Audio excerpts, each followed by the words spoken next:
Hello friends, तो कैसे हैं आप सब। आज है हमारा day 13 of 30 days series of business statics unit second हमारी चल रही है।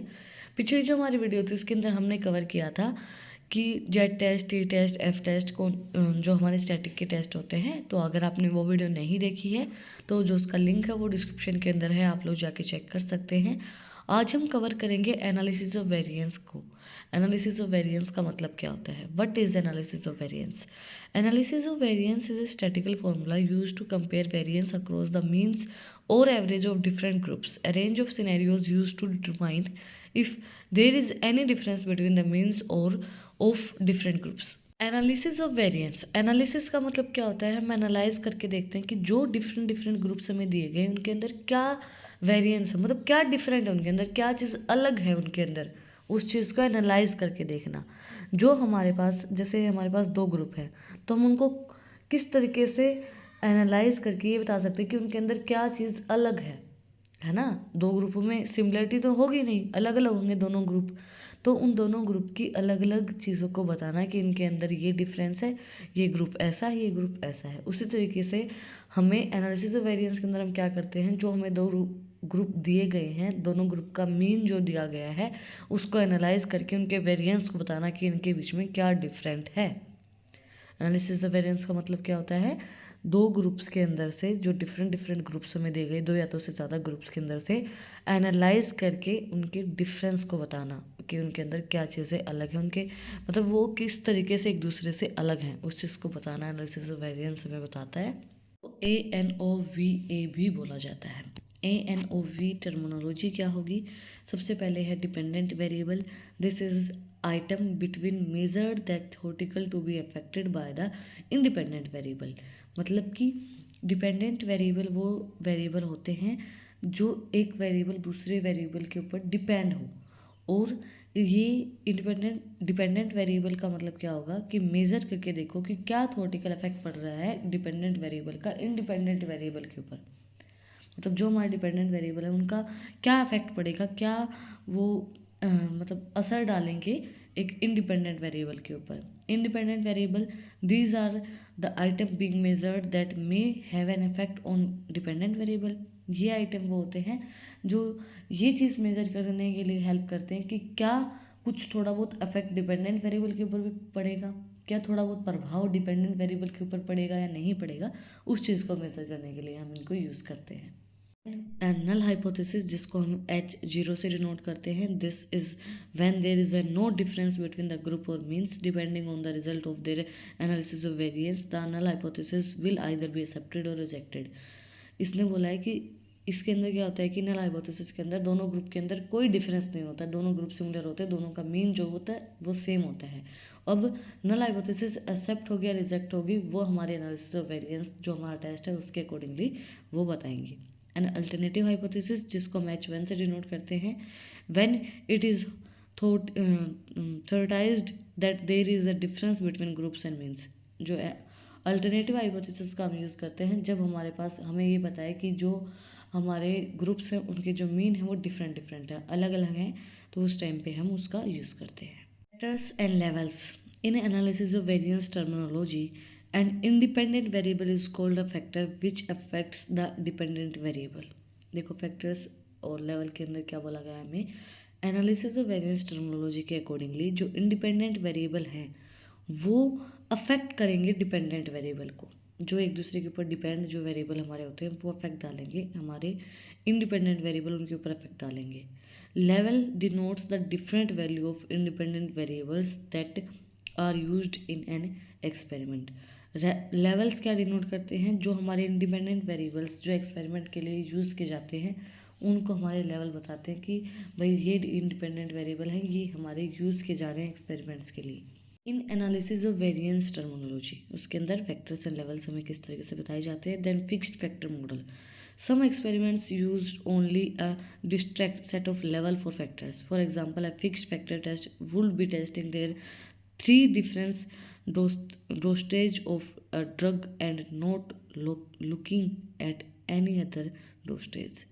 देखो कुछ चीज़ें इसलिए की जाती हैं जो डिस्ट्रैक्ट की जाए, मतलब ध्यान हटाने के लिए, जिसको हम बोलते हैं ना कि यहाँ से ध्यान हट जाए। तो जो फिक्स्ड हमारे फैक्टर्स लेवल होते हैं वो इसलिए किए जाते हैं फिक्स टेस्ट, कि टेस्ट करने के लिए 3 डिफरेंट डोसेज को of a drug and not looking at any other, मतलब 3 ही चीज़ों को, मतलब ये बोला जाता है कि भाई हम 3 ही डोसेज को ऑफ ड्रग्स को चेक कर रहे हैं, बाकी को नहीं कर रहे हैं, नहीं देख रहे हैं। बट ऐसा नहीं होता है, वो सिर्फ एक डिस्ट्रैक्ट होता है कि हम ऐसा कुछ कर रहे हैं।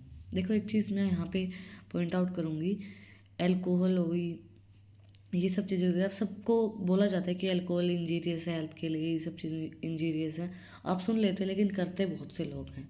बहुत से क्या, जो आने वाली जनरेशन है वो सभी कर रही हैं। छोटे छोटे बच्चे 13-14 साल के बच्चे जो हैं वो ये ऐसी चीज़ें कर रहे हैं। आप लोग तो फिर भी बड़े होंगे, बट 13-14 साल के बच्चे ऐसे कुछ कर रहे हैं। तो है ना, एक शर्म भी आती है देख के, गुस्सा भी आता है उन चीज़ों को, और बहुत सी चीज़ें होती हैं। बट पता है गलती कहाँ है? पेरेंट्स में है, बच्चों में है। जो नई जनरेशन आ रही है ज़्यादा एडवांस है। एडवांसमेंट अच्छा होना चाहिए, एडवांसमेंट बुरा नहीं होना चाहिए, है ना। वो पता है आप कुछ भी कर लो, कुछ भी कर लो, मुझे क्या फ़र्क पड़ेगा, है ना। मुझे कुछ फ़र्क नहीं पड़ेगा, मेरी लाइफ अच्छे से चल रही है। बट कुछ कर लेना, किसी को फ़र्क नहीं पड़ेगा, आपके अपनों को भी फ़र्क नहीं पड़ेगा, किसी को भी फ़र्क नहीं पड़ेगा। फ़र्क पड़ेगा सिर्फ आपको। वो टाइम जाने के बाद आप ये सोचोगे काश मैं भी ऐसा कुछ कर लेता तो मेरे पास भी अभी ये सब चीज़ें होती, है ना। अब बहुत से लोग आपने देखे होंगे बाद में रिग्रेट करते हैं कि काश मैं भी इसकी तरह थोड़ा बहुत कुछ कर लेता, मेहनत कर लेता, तो आज मैं जो ये गाड़ियों में घूम रहा है मैं भी घूमता, है ना। सिर्फ आपको ही फ़र्क पड़ेगा, मुझे या आपके पेरेंट्स को या किसी को भी कुछ भी फ़र्क नहीं पड़ेगा, क्योंकि पेरेंट्स की लाइफ है, वो अपनी जी के चले जाएंगे। लाइफ आपकी है, आपको सुधारनी, आपको बिगाड़नी सिर्फ आप लोगों के हाथ में होती है। ठीक है, बस अब हम अपने टॉपिक पे आते हैं। Random factor model, this model draws a random value of level from all the possible value of independent variable.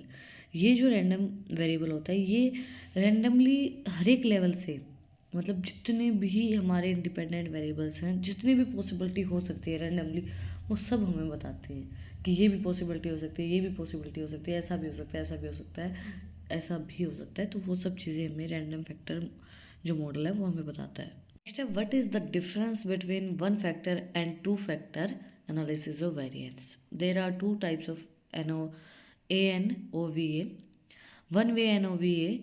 The one way analysis of variance is also known as single factor analysis or simple analysis of variance. As the name suggests, the one way analysis of variance is suitable for experiment with only one independent variable.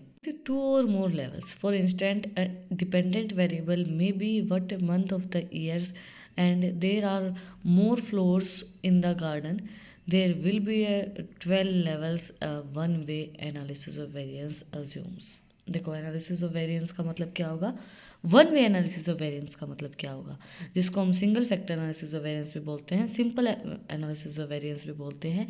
ये हमें बताता है कि किस तरीके से हम एक एक्सपेरिमेंट कर सकते हैं एक इंडिपेंडेंट वेरिएबल के लेवल्स को समझने के लिए। एक इंडिपेंडेंट वेरिएबल के दो से ज़्यादा जो लेवल्स होते हैं उनको समझने के लिए हम किस तरीके से, मतलब उनको समझने के लिए हम इसका यूज़ करते हैं। One way analysis of variance का मतलब यही होता है कि हम एक इंडिपेंडेंट वेरिएबल को किस तरीके से समझ सकते हैं, उस तरीके को, मतलब अलग अलग तरीके से हम एक इंडिपेंडेंट वेरिएबल को समझ सकते हैं वन वे। तो वो हमें one way analysis of variance बताता है कि किस तरीके से हम उसको अंडरस्टैंड करेंगे। एनालिसिस ऑफ वेरिएंस जो है वो 12 लेवल्स को अज्यूम करके चलता है। Independence, the value of the dependent variable for one observation is independent of the value of any other observation. Independent मतलब कि the value of dependent variable, जो डिपेंडेंट वेरिएबल की वैल्यू है वो वन ऑब्जर्वेशन के अंदर इंडिपेंडेंट वेरिएबल की जो वैल्यू होती है उसकी पूरी ऑब्जर्वेशन करता है। ये डिपेंडेंट वेरिएबल की क्या वैल्यू रहेगी, इंडिपेंडेंट वेरिएबल की क्या वैल्यू रहेगी, उनको ऑब्जर्व करना। Normality, the value of the dependent variable is normally distributed. ये देखना कि जो वैल्यू है डिपेंडेंट वेरिएबल की वो नॉर्मली डिस्ट्रीब्यूट की गई है या नहीं की गई है। The variance is compatible in different experiment groups. Variance मतलब ये देखना कि क्या डिफरेंट डिफरेंट वेरिएंस है, क्या अलग अलग चीज़ें हैं अलग अलग ग्रुप्स के अंदर। Then continuous, the dependent variable is continuous and can be measured on a scale which can be subdivided. जो डिपेंडेंट वेरिएबल है वो कंटिन्यू चलता रहता है और उसको मेज़र किया जाता है कि इस तरीके से हम उसको डिवाइड करेंगे, वो चीज़ हम उसके अंदर मेज़र करते हैं। नेक्स्ट है full factorial analysis of variance and called two way analysis of variance. वो वन वे था, ये two way analysis of variance है। Full factorial analysis of variance is used when there are two or more independent variable, each of these factors can have multiple levels. Full factorial analysis variance can only be used in the case of full factorial experiment which there is a where there is a use of every possibility and permutations of factors and their levels. These might be in month of the year when there are the more flowers in the garden and then the number of shine hours. These two-way analysis variance not only measures the independent versus independent variable, but if the two factors affect each other, a two-way analysis variance assumes। देखो के अंदर क्या होता है कि एक independent variable होता है, उसको डिफरेंट डिफरेंट लेवल के अंदर हम उसको समझ के देखते हैं। टू वे के अंदर क्या होता है, जब हमारे पास इंडिपेंडेंट वेरिएबल दो या दो से ज़्यादा हैं, उनको समझना, उन सब चीज़ों को अंडरस्टैंड करना, उन फैक्टर्स को अंडरस्टैंड करना, मल्टीपल फैक्टर्स को, वो हमारा two way of analysis of variance के अंदर आता है। इसके अंदर ये नहीं होता है कि सिर्फ हम वही चीज़ों को देखेंगे जो हमारे इंडिपेंडेंट वेरिएबल हैं, दो या दो से ज़्यादा हैं। नहीं, जो दो फैक्टर्स हमारे एक दूसरे के ऊपर इफेक्ट डाल रहे हैं तो उस चीज़ को भी हम एनालाइज करके देखते हैं इसके अंदर, to way analysis of variance के अंदर। इसके अंदर हमें जब दो इंडिपेंडेंट वेरिएबल या दो से ज़्यादा इंडिपेंडेंट वेरिएबल को अंडरस्टैंड करना, एनालाइज करना है, तो हम इस मेथड का यूज़ करते हैं। देन इसके अजम्पशंस क्या होंगी, कंटिन्यूस, जिस तरीके से डिपेंडेंट वेरिएबल जो है वो कंटिन्यूस रहता है वन वे के अंदर, उसी तरीके से जो हमारा टू वे है उसके अंदर भी डिपेंडेंट वेरिएबल कंटिन्यूस ही रहेगा। Independence, each sample is independent of other samples with no crossovers. हर एक जो सैम्पल है वो एक दूसरे से इंडिपेंडेंट होता है, कोई भी सैम्पल उसके ऊपर, किसी भी सैम्पल के ऊपर डिपेंड नहीं होता है, ना कोई क्रॉसओवर होता है, मतलब कोई भी एक दूसरे के ऊपर डिपेंड ही नहीं होगा, सब इंडिपेंडेंट हैं। Then variance, the variance in data across in different groups is the same. जो वेरिएंस है डिफरेंट डाटा के अंदर, वो डिफरेंट डिफरेंट ग्रुप्स के अंदर सेम ही रहता है, वेरिएंस होते हैं। Then normalcy, the samples are representative of a normal population. जो सैम्पल्स हैं वो नॉर्मल पॉपुलेशन को रिप्रेजेंट करते हैं। Then categories, the independent variable should be an separate category or groups. जो इंडिपेंडेंट वेरिएबल है उनकी सबकी सेपरेट कैटेगरी और सेपरेट ग्रुप्स होते हैं, क्योंकि वो इंडिपेंडेंट होते हैं, वो एक दूसरे के ऊपर डिपेंड होते ही नहीं है, तो उनके सबके अलग अलग कैटेगरी और अलग अलग ग्रुप्स होते हैं। That's it for today. I hope आपको सारी चीज़ें समझ में आई होंगी। अगर फिर भी कुछ डाउट है, कुछ भी पूछना है, तो कमेंट में आप मुझसे पूछ सकते हैं। आज हमने एनालिसिस ऑफ वेरिएंस को पूरा कंप्लीट किया है, और अगर आपको इन टॉपिक्स की PDF चाहिए तो टेलीग्राम चैनल का लिंक भी डिस्क्रिप्शन में है, वहाँ पर जाकर आप मुझे सब्सक्राइब कर सकते हैं। और भी इंटरेस्टिंग रील्स को देखने के लिए इंस्टाग्राम चैनल का लिंक भी डिस्क्रिप्शन में है, वहाँ पर जाकर मुझे फॉलो कर सकते हैं। और अगर आपने वीडियो को यहाँ तक देखा है तो प्लीज़ सब्सक्राइब के बटन पे एक मुक्का मार दो और बेल आइकन प्रेस करो, ताकि जो सबसे पहले अपडेट है वो आप लोग के पास आए। फिर मिलते हैं एक नए वीडियो के साथ, एक नए टॉपिक के साथ। Like share and subscribe. Thank you for watching my video and enjoy your life.